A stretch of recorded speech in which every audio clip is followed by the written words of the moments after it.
ஆக்கப்பூர்வமான நிகழ்வுகளை அலசி ஆராய் ஒரு களம். RDX திங்கள் முதல் சனிக்கிழமை வரை இரவு 7 மணிக்கு. இப்போ ஒரு மனுஷனுக்கு அமௌண்ட்டு மற்றும் வேலை தான் ஒரு அத்தியாவசியம். அது ரெண்டுமே இந்த கவர்மெண்ட் பண்ணி கொடுத்துட்டு இருக்காங்க. நான் ஒரு 4 வருஷத்துக்கு முன்னாடிலாம் நிறைய இன்டர்நேஷனல் போறதுக்கு ரொம்ப கஷ்டப்பட்டிருக்கேன்.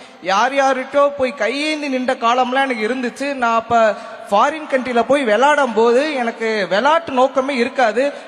நான் இங்கேருந்து போகும்போதே நிறைய பேர்த்திட்ட கடன் வாங்கி அப்படிதான் போவேன். நான் அங்கே போய் விளையாடும் போது திருப்பி நான் இப்போ இந்த கடன் நம்ம எப்படி கட்ட போறோன்ற மைண்ட்ல தான் நாங்கள் போய் விளையாடுவேன். அதனாலே எனக்கு சரியா பெர்ஃபார்மன்ஸே கிடையாது. ஸோ இப்போ இந்த கவர்மெண்ட் வந்ததுல இருந்து நாங்கள் இப்போ எங்க போறதுக்கும் தமிழ்நாடு சாம்பியன்ஷிப் ஃபவுண்டேஷன்ல இருந்து எங்களுக்கு எவ்வளோ தேவையோ வித்தின் ஒன் வீக்குள்ளே எங்களுக்கு அமௌண்ட்டை சேங்ஷன் பண்ணி கொடுத்துட்றாங்க.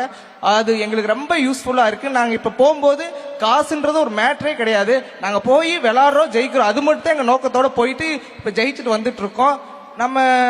நான் ஒரு 4 வருஷத்துக்கு முன்னாடிலாம் நான் ஓவரால் சாம்பியன்ஷிப் நாங்கள் நேஷனல்ஸில் போவோம் பேராலிம்பிக்ஸ்க்கு. அப்போ நம்ம 7th or 8th பொசிஷன் தான் வருவோம். ஆனால் இந்த கடந்த 4 வருஷமா ஃபர்ஸ்ட் செகண்ட் தவிர தமிழ்நாடு வந்து கீழே வந்தது கிடையாது. ஸோ உண்மையிலே இந்தியாவில் விளையாட்டுத்துறையில் தமிழ்நாடு முதன்மை மாநிலமாக வந்துட்டு இருக்கு.